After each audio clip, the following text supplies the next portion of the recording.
tune in to Coffee and Conversation with Collette. That's me. Thursday mornings from 7 a.m. to 8 a.m. on the only station, WHBR TV 33. See you soon.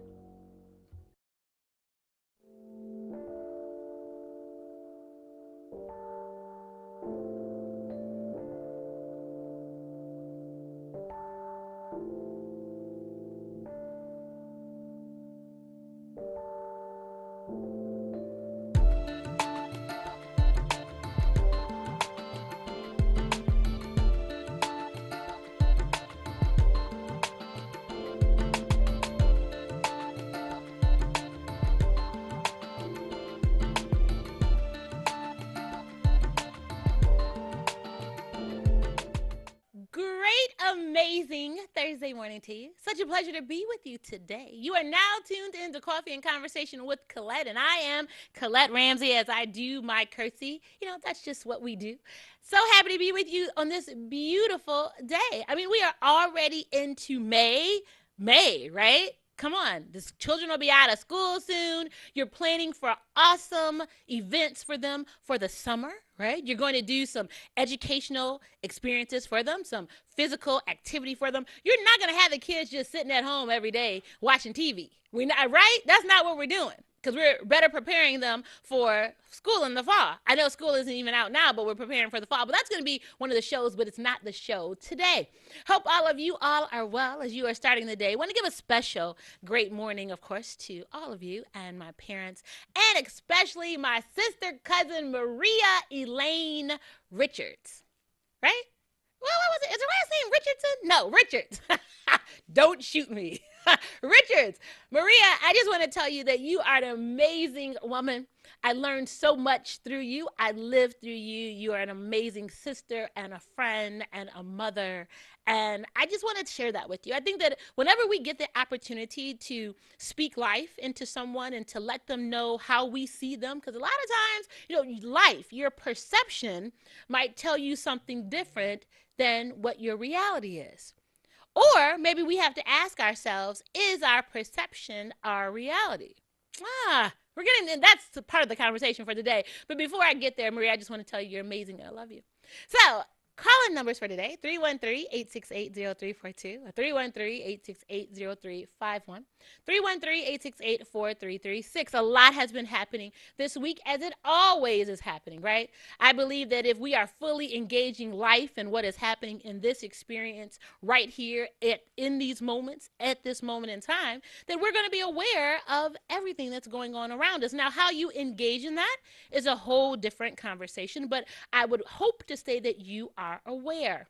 And in that awareness, I want us to talk about first, before I get to the topic, perception versus reality. We talk about that. It's reincarnated, I would venture to say, in various aspects of our conversations throughout our time together.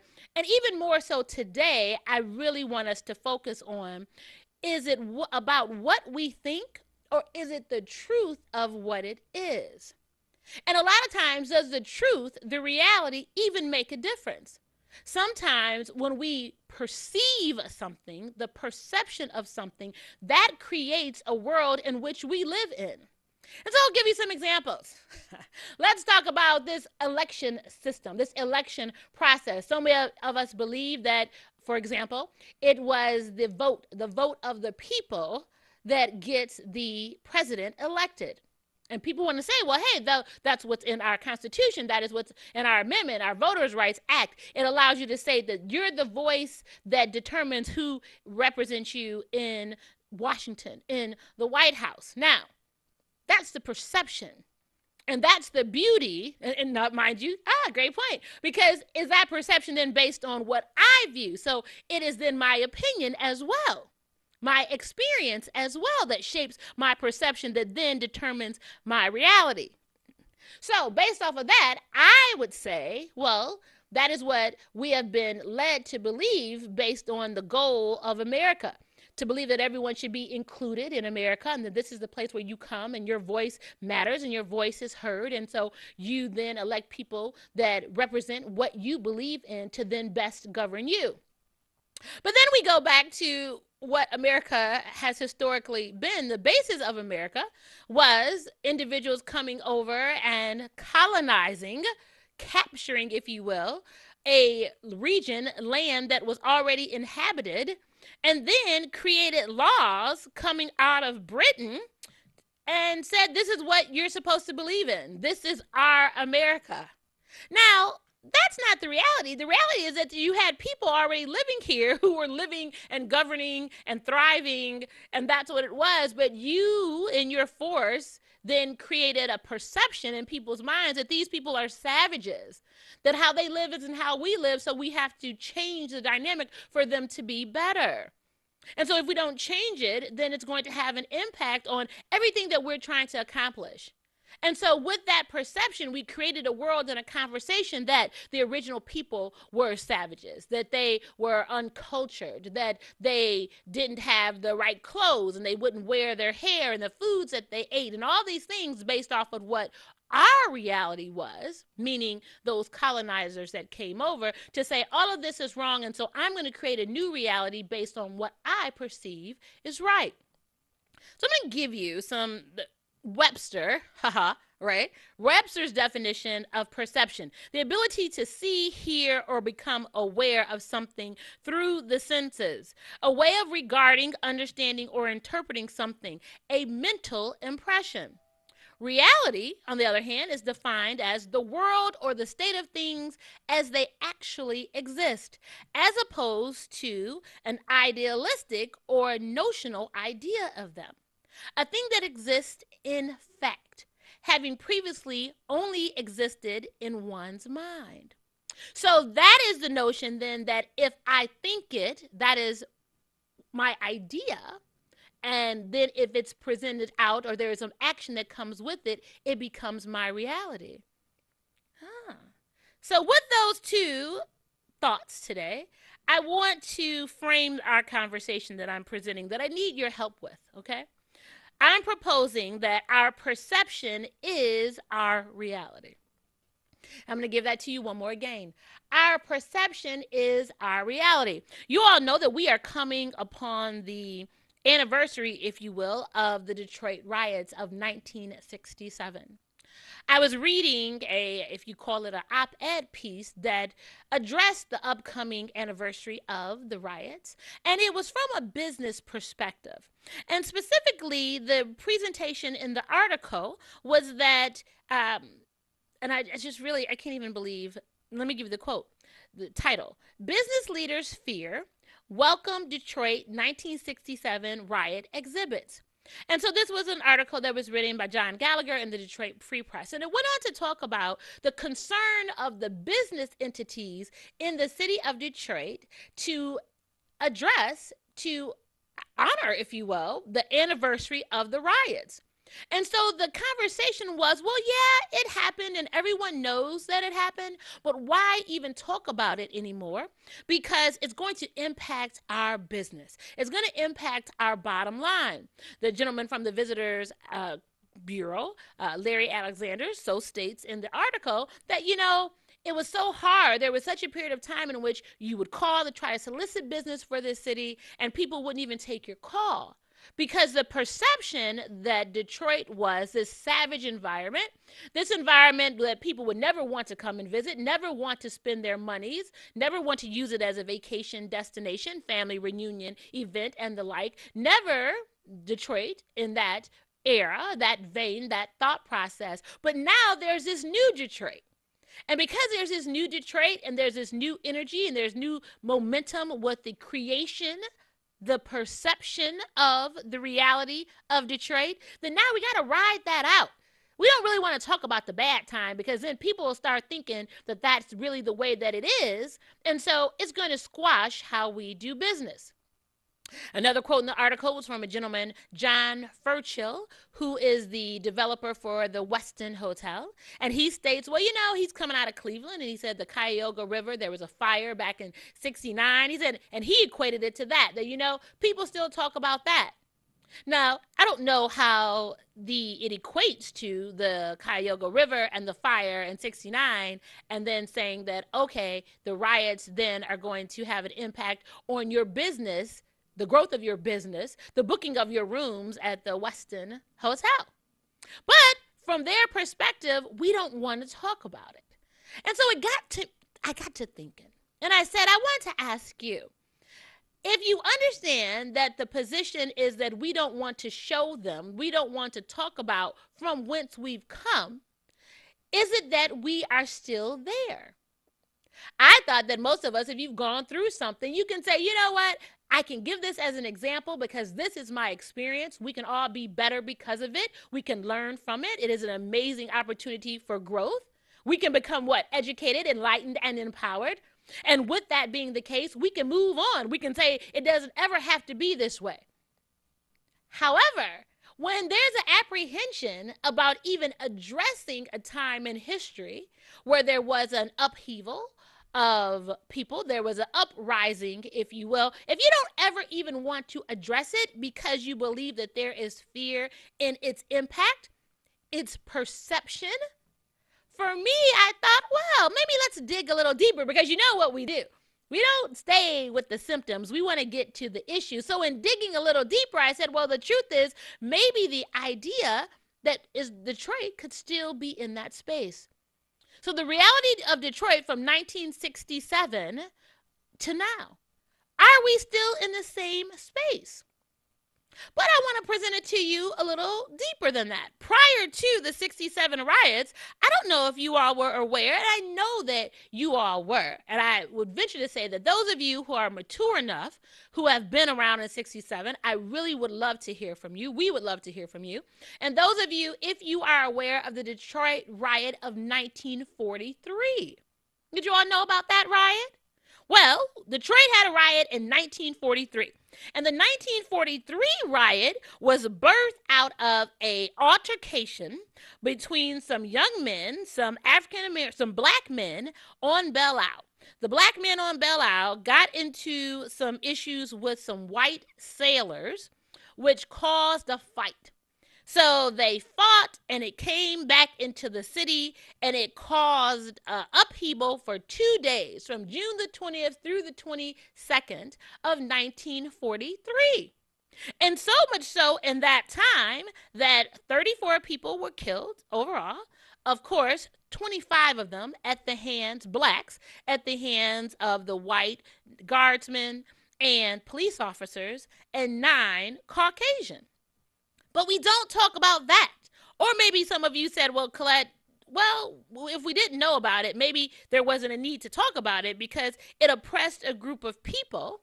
And still, there wasn't any story to tell, which didn't change the reality of our environment.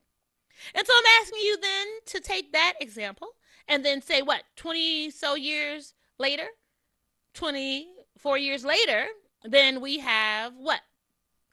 The riots of 1967. And you know, when you look at the news, there are riots that are going, I mean, it's just the talking of riots. LA riots, I know you all saw the segment, the series on that, talking about what that travesty looked like, what it did to the communities, what it looks like for us. And so I'm asking today that maybe the whole issue of disproportionate opportunities, maybe that's the basis and the significance of where we are in Detroit. And so if we're still having the conversations, if the environment for me and my perspective is still the same, then maybe that is still our reality. And it's easy to pull the wool over folks' eyes who aren't from here, who don't live it. And so that would entice them to come to visit. That would entice them to come and spend their money with us.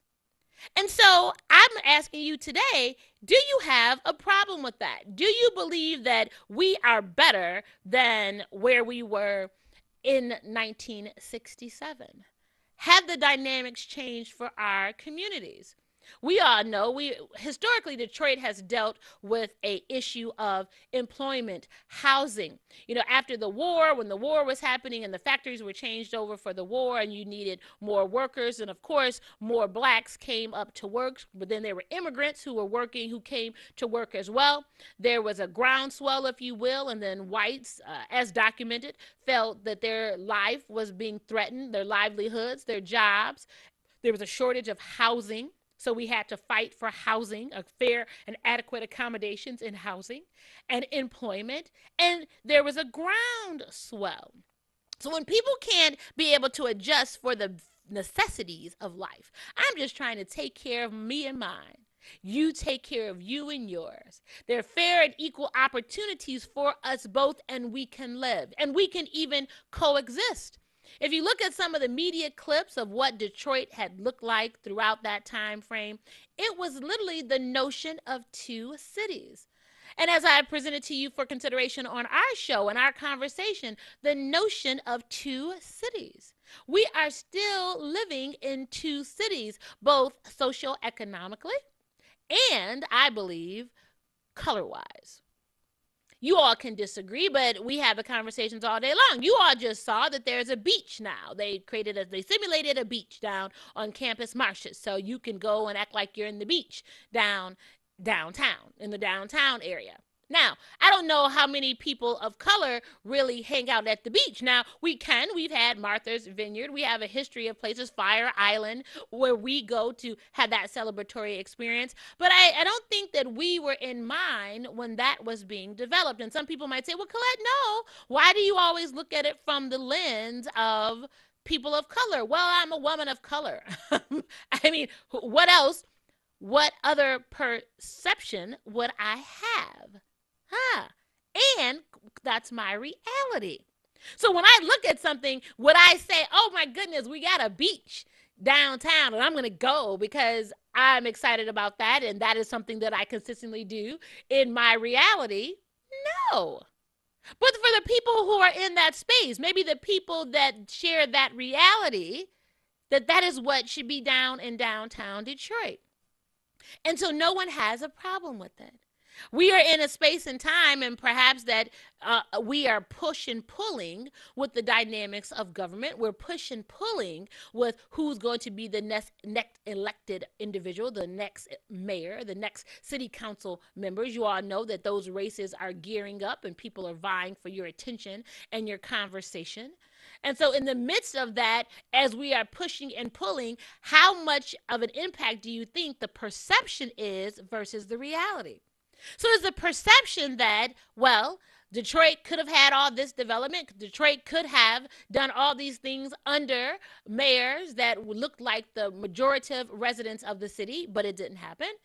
But as soon as the people elected, and I know a lot of you are going to say, Collette, people didn't elect, but didn't that go back to our whole perception earlier about the popular vote?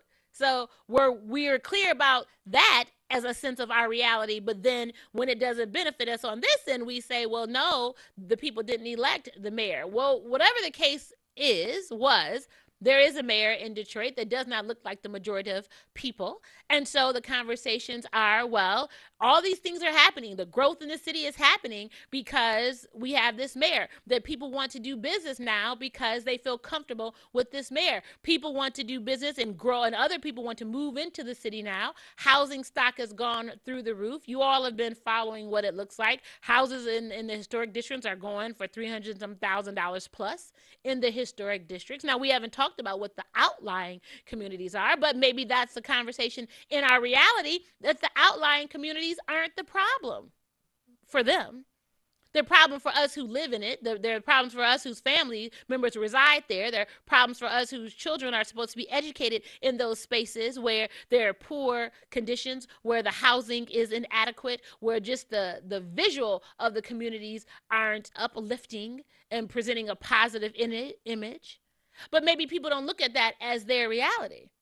It's someone else's reality, but their perception is, oh, you live that way because you don't choose to do better. And oh, maybe now it's because the mayor didn't make it out to those communities because he said he was going to make the neighborhoods better. And so our reality is that the outlying communities are not better, but our perception is someone said that they were going to make them better.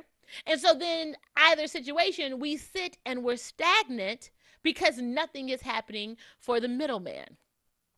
So as with the riots, with the fights, and the eradication of Paradise Valley, which of course the reports are saying was the poorest black neighborhood, but we have stories and we have experiences in history that says that we were thriving in Paradise Valley. We had our own. We were doing our thing. When you see the reels and the footage of us having homes, and we had blocks, families, and communities, and children playing in the streets, and that was our sense of community. But the perception from other people was that that's poor. Who wants to live like that? And our position was, this is great. This is us. We're a community. This is how we live, our reality. But in the sense of trying to understand the perception versus the reality, whom does it benefit? So maybe that's the bigger conversation here. Is there a line where everyone can win? Is it a win-win situation? Or are we never in a situation where we never set up to win? Where we never set up to win. I talked about it before. We don't know how to win. Maybe we need to change how we look at things, or understand perhaps how they look at things to determine how we should look at things if they are the governing body, regardless of political affiliation. I was having a conversation with a young lady who's doing some events for the city specific for seniors, and I said, now's the time to have the conversations, because no matter what your party affiliation is, the seniors are a voice. They're a strong voice, an empowering voice, an electing voice in this city, and an influential voice. So no matter who the candidate is, you would only be inclined to engage a group that has their fingers on the pulse of our citizens, our seniors, because the majority of us, if you're in the mid ages, in the 40s or 50s or so, you live in the suburbs. Who are actively engaged in this political process, you live in the suburbs. There are not too many of us who are in that group that are actively in the cities. No, we believe the reality is that when we were able to do better, when we were able to get those six-figure jobs, we needed the $250,000 house, and we needed all the accoutrements and that associated with that. And so we had to go ahead and move out. That's what it looked like. I'm going to give you a quote, and then I'm going to go to the line, because maybe you're thinking about it. Maybe you're not too sure. But quote, I have 3 of them.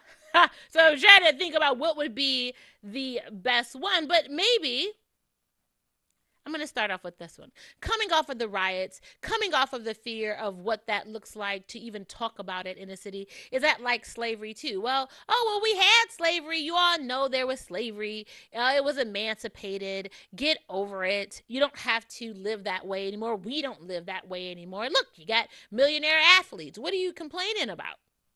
Get over it. We shouldn't talk about it anymore. Does anyone tell the Jewish community not to talk about the Holocaust? Never. You will never hear someone say, oh, get over it. Don't talk about it. That doesn't have anything to do with you. Those are people years ago. No, that's honoring an atrocity so that you make sure it never happens again.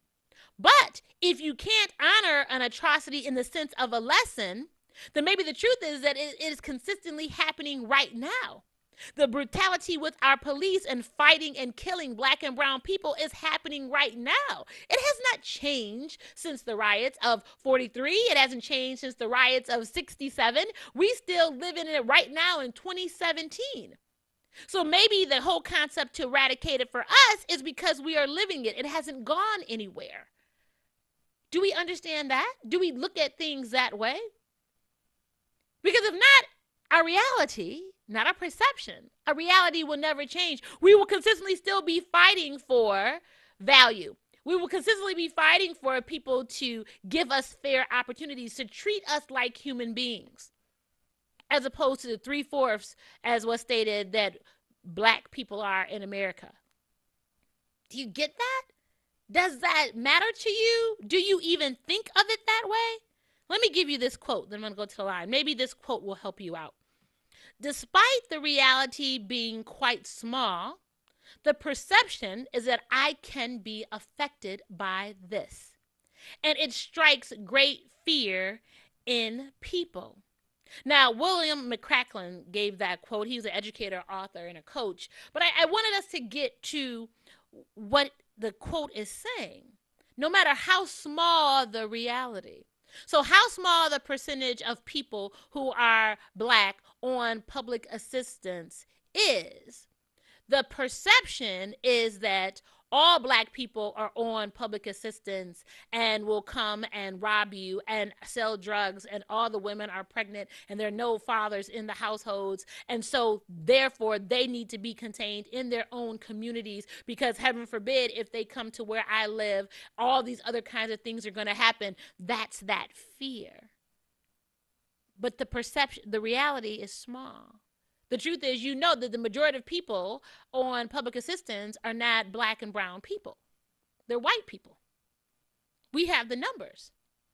But that's not what the conversation is, and that's not what the perception is. And so with so many people, even if you understand the reality, your perception outlives the reality. It shapes your conversations. It shapes your actions. It shapes your thought process in all aspects. Do you get where I'm going with this? Do you understand the relevance? Do you believe that there is a relevance here? Because if it doesn't change, the perception of slavery is being over. No, we can give example upon example upon example of how we are still enslaved. Some of us still physically enslaved. The majority of us still mentally enslaved, psychologically enslaved. Is that the perception, or is that the reality? Or is that when perception becomes reality? So we then believe what we think. So if we think that we're not supposed to be better than, if we think that we're not supposed to help each other, because they told us, oh, well, remember, that's the separation of the house Negro and the field Negro. It was already the perception that those individuals, majority of them were mulatto. I'm reading a book. I got to bring this book in. I was trying to complete it so I can talk to you about it. But we was talking about the mulatto slave who was the caretaker specifically to George Washington.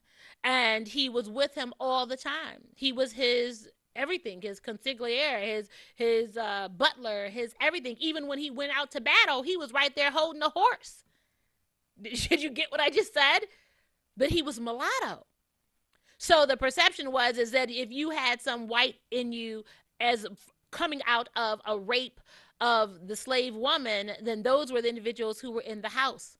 And so those were the ones that cooked the food, and those were the ones that governed the children, and those were the ones, and the perception was that they were better. You made everyone believe that they were better by action and indeed thought than the field Negro, so that created the division. And so that still works today because we're still divided, and we look at everybody else to save us, but we don't save ourselves because we don't want to deal with the real conversations. So maybe as we present these small realities, the perception takes over and we can't do any better. We actively choose not to do better. We actively choose to sit down and say nothing as Flint still doesn't have adequate piping. We sit down and actively choose not to say anything when we're still dealing with this alleged revamped educational system that still doesn't prove to have changed the curriculum and the actual engagement in meeting the needs of the children. We sit down and stay idle when we have all of these candidates that are running for a position and in my opinion, don't even understand what the position is that they're actively running for, but they want to get a vote.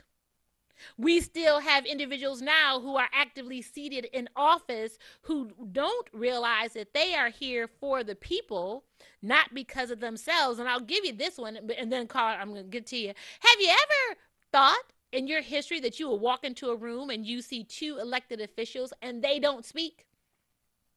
I just had to say it. I walked into a room, there were two actively elected officials in two branches of government for this state, and they both sat in their divided areas and did not speak to the individuals in the room. I couldn't imagine. I'm like, wait. Did I get this wrong?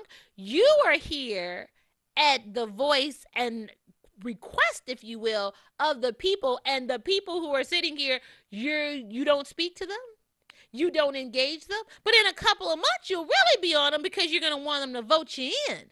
So there's a perception that, you know what, I don't have to engage you because of my name and because of my affiliation, you're just going to vote for me anyway. And I don't have to work that hard because, you know what, I'm doing you a favor. I thought the reality is that the people's voice should reign. And the reality is that you should be so humble that you get the opportunity to be of service and that you actively work for the job that you get a check for.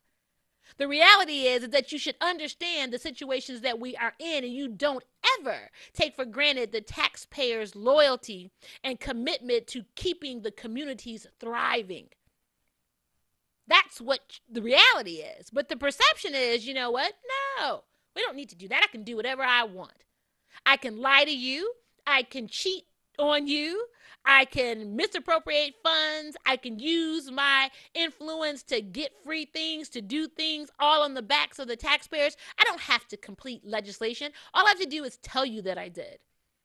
I was reading an article. There was allegedly some 700 bills that were allegedly written up, and only 20 were passed or put into law. So out of the 720, so what are you doing? Or is that just busy work? So the perception is, I'm working hard for you. They're up there working hard.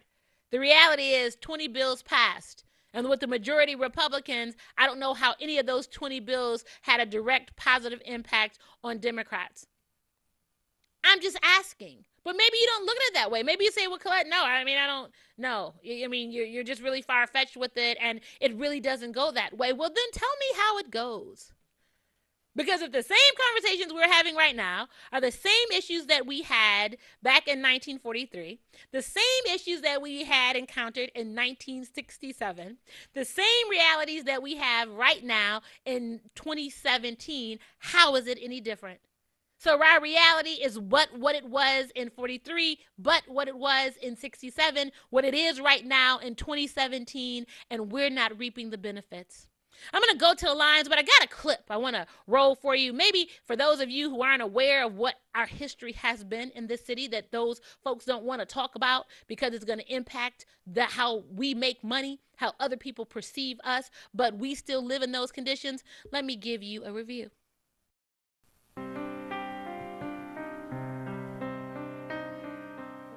In 1943, Detroit's economy was booming due to the growth in the defense industry.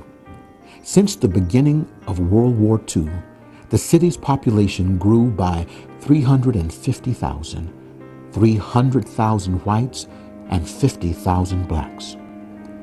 Due to a number of reasons, including a lack of available housing, tensions between blacks and whites were escalating. On June 20th, 1943, a fight between a group of black youth and white sailors on Belle Isle kicked off a citywide reaction. False stories stoked the conflict into a riot. By the next day, 10,000 whites poured onto Woodward near Forest and Verner to attack blacks in the streets and overturn cars. Blacks retaliated by attacking whites who ventured into their neighborhoods. As night closed in, 5,000 federal troops were called in to restore the peace. There was more than $2 million in property damaged. The greater loss resulted in the death of 25 blacks and 9 whites and more than 600 injured. There comes a time in the life of every community when it must look honestly and seriously into its past in order to provide the best possible foundation for moving into a future based on healing and hope. In the race to equity, the truth leads to solution. Join the efforts of Metro Detroit's Truth and Reconciliation Commission as they examine racial inequity in Detroit.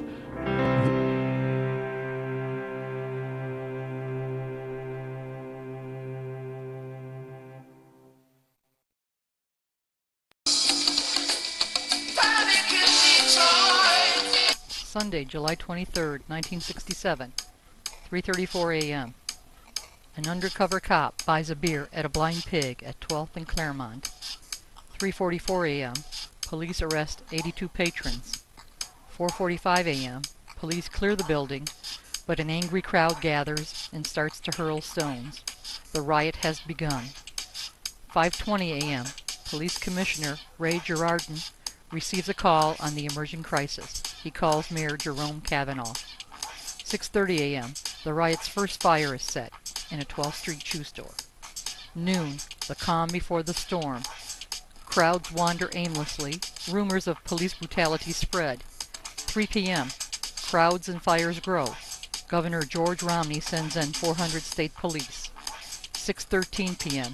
The first of 4,000 National Guardsmen arrive. 6:30 p.m. Governor Romney imposes a 9 p.m. to 5 a.m. curfew in the city. No one is allowed into the city except in daytime. 9 p.m. Romney declares a state of emergency. 9:41. The 9 p.m. to 5 a.m. curfew is extended throughout Wayne County. 11:55 p.m. U.S. Attorney General Ramsey Clark is alerted. The death toll is 0. Monday, July 24th, 12:01 a.m. The riot claims its first victim. The riot's first 3 victims are white. 9 a.m. The Detroit Tunnel and Ambassador Bridge traffic are severely restricted. 10:05 a.m. President Lyndon Johnson and Secretary of State Robert McNamara meet to discuss troop deployment. 10:46 a.m. Governor Romney requests federal troops. 2:30 p.m. The first of 5,000 regular Army troops arrive at Selfridge Air Force Base. 10 a.m. More than 800 stores have been broken into or burned. 10:40 a.m. All city gas stations are ordered to shut off pumps. 11:56 a.m. President Johnson goes on national TV to explain the Detroit situation. Most businesses and schools are closed. The death toll is 16. Tuesday, July 25th. Rioting is slowing. Violence continues. More than 90 fires are set. The Detroit Tigers postpone their game against the Baltimore Orioles. Death toll is 26. Wednesday, July 26th. The traffic ban between Windsor and Detroit is lifted. The death toll is 37. Thursday, July 27th. Looting and arson subside. The ban on liquor is lifted, though the restrictions remain on firearms and gas. The 9 p.m. to 5:30 a.m. curfew, lifted earlier in the day, is reinstated when sightseers hamper the cleanup efforts. By 8 p.m., 3,751 people have been arrested. Death toll is 38. Friday, July 28th. Firefighter John Ashby dies from burns. He is the second and last firefighter to succumb to injuries. Troops begin withdrawing from the streets of Detroit. Jerome Alshov, the only police officer to die in the riots, is buried. The final toll at the end of 5 days of rioting: over 7,200 arrested, over 1,200 injured, and 43 dead. The youngest dead being Tanya Blanding, age 4, shot by National Guardsmen when her father lit a cigarette in a darkened window. We'd moved away from the area of the riot about a week before they happened. We moved to Van Dyke and Jefferson. We lived in an upstairs flat, and it was really hot. And my brother, who was 21 at the time, and I was 9, he was out on the glider cooling off. And we were listening to the sirens and watching the fires in the distance, and the National Guardsmen patrolling the streets. My brother had to go to the bathroom and got up, and this is what happened. Told to go inside, stay inside. Very frightening. Also, my father worked across town, and I didn't see him for 3 or 4 days because he couldn't come home because of the riots. Very frightening. That's as close to martial law as I ever want to get. You know what? I hope that the 2 clips we're able to show you and gives a overview for those of you who didn't know, those of you who did know, those of you who lived through it. That is our history. When you sit and saw the governance of the people, which had oppressiveness towards them, the curfews, the killing and burning of communities, not addressing the needs of the people, the senseless taking of lives, black and brown lives, is it any different than what we experience today? And I'm not saying these things. I don't bring these things to our attention for a conversation that will cause us to put blame. I cause us to look at these things because I want us to be better because of them, so that we can learn to be better to ourselves and for each other. And to not be caught in what people tell us it is for us and how we should do things for us, but to create our own models of how to accomplish things for us. They're going to benefit us. I'm going to go to the line. Thanks for your patience. Great morning to you. Good morning. Good morning. Hey, this is gonna probably make you even madder. I don't know if you heard about this when you Okay. were talking about the beach that they so-called built downtown. As if Right. that's a slapping the black people's face. But they just announced this morning that they about to I guess they're gonna tear the old one down and build over there the Motown Museum. Yes. They're supposed to be building it downtown. Now, I think the people out here should be outraged. They should be out here rioting. Like you said, nothing has changed from 67. We're in a riot right now. Wow. Indirectly, Yeah. we are in a riot right now. Yes. And I think the people should be outraged if they allow them to take they took everything else, but to take that and move it downtown. Wow. If the black people here that's left here in this Detroit, allow that to happen, Mm-hmm. then this statement goes back to what you just said. If they allow that to happen, as far as I'm concerned, the black people here, they're nothing but slaves. Mm. You know what? You really, man, you know what? For me to be speechless, but did you hear? You said it right there.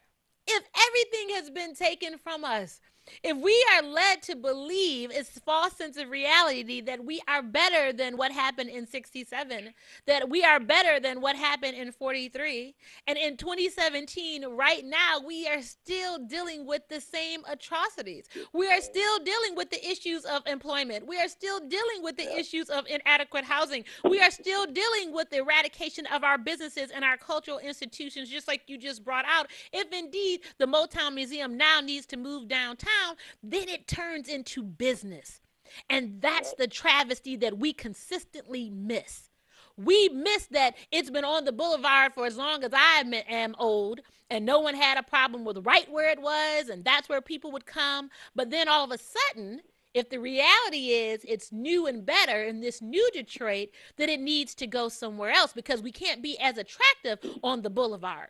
Then we need to go into the crux of where those majority people are going to be, because perhaps maybe those are the ones that come to the museum.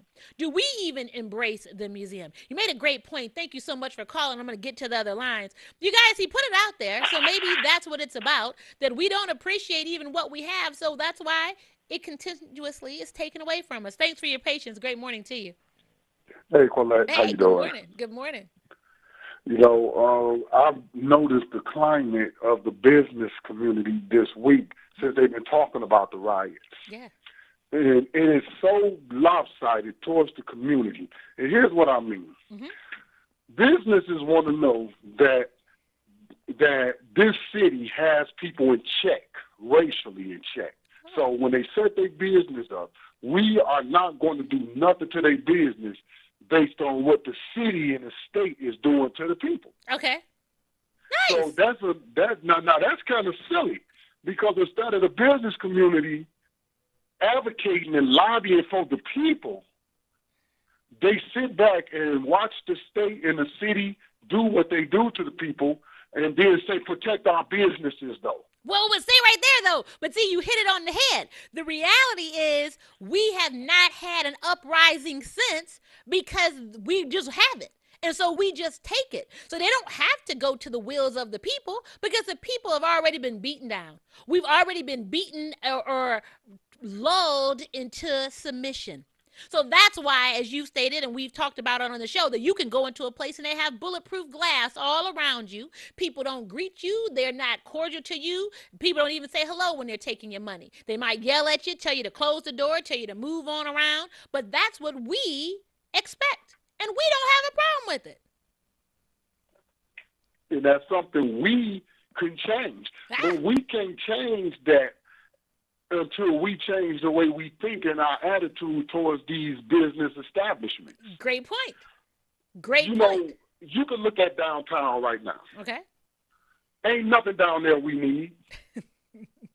Ain't nothing downtown essential to the axles of Detroit moving. Nothing down there is essential to you and my survival. Nothing except city council. That's the only thing downtown in the county building that's essential to us. Anything else, as far as commercial-wise, is all leisure stuff. But wait, and stay right there, though, because, you got me thinking about something else. Twofold. So that is not essential to our active engagement per se. When you talk about the county and the like, now you can pay that stuff, of course, online, and then you can go to it's like a CVS or a pharmacy, a kiosk there, and pay certain things. So now they're going to even make it so that if the majority of the people, you don't even have to come into that space to pay your bills. So you don't even have to be down in that space. So we don't even have to see y'all downtown to come in here to pay your taxes. You know what? You can do it all online. You can send it right on in to us because, it's okay. It's all right. Look, I don't want to see them. This is the mentality of your suburbs, Detroit, the Oakland counties, the Macomb counties. Yeah. We don't want to see them when we come down there to party.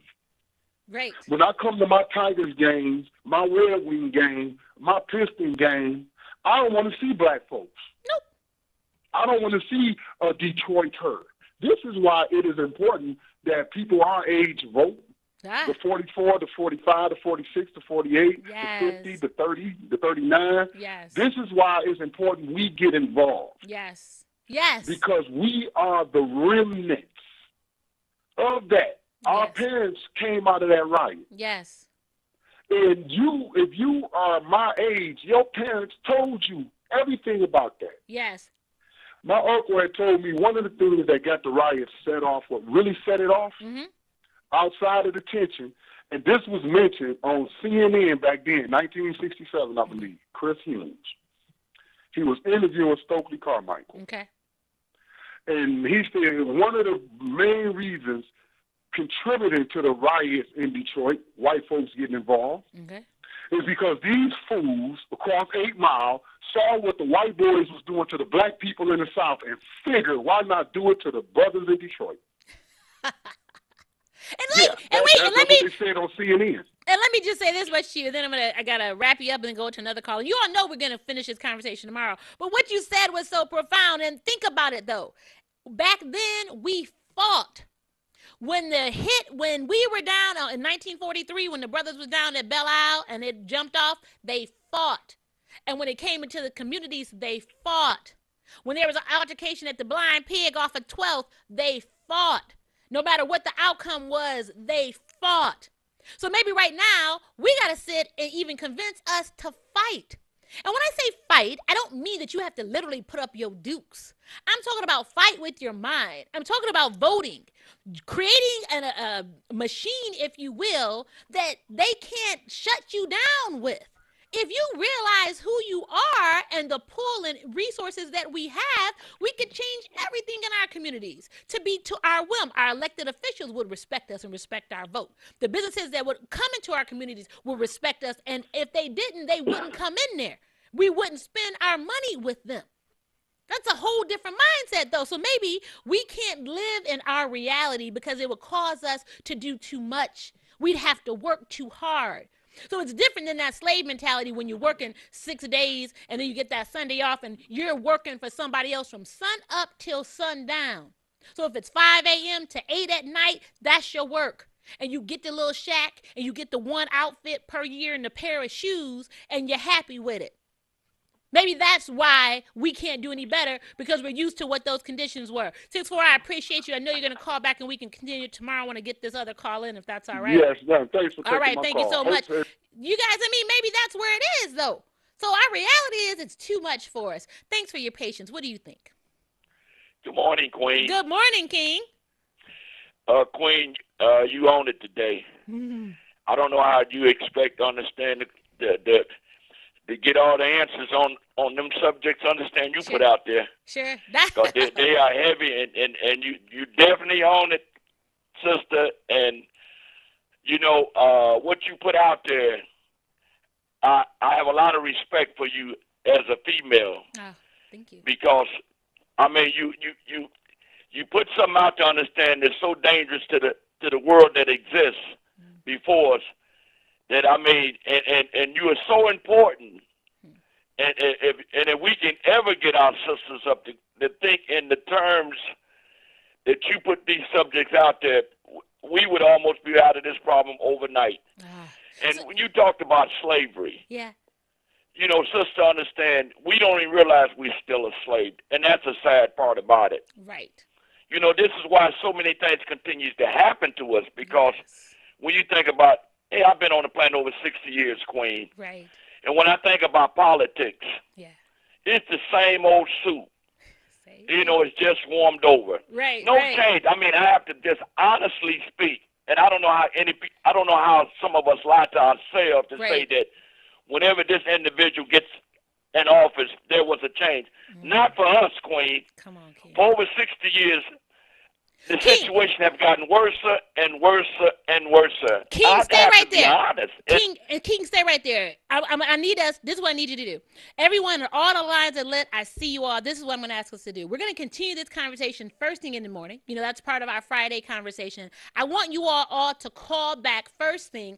I'm going to take the phone calls first so we can surmise where we were today and then wrap back up into Son of Man and continue the conversation, if that's okay, King, because our time is up. Yes, ma'am. Our time I is up. appreciate the I time that we appreciate you, did King. have. Love you more. Have an amazing Love day. you. Have a blessed day. Thank you so much, everybody. This is it. Our time in this hour is up. Callers, if you will be so kind as to call back in the morning, because you know we'll be back for more coffee and conversation. I'm going to leave you with this quote: all our knowledge has its origins in our perceptions. That's from Leonardo da Vinci. Focus on what you believe it to be so you can change your reality. I love you guys. Look forward to that conversation tomorrow. See you in the morning.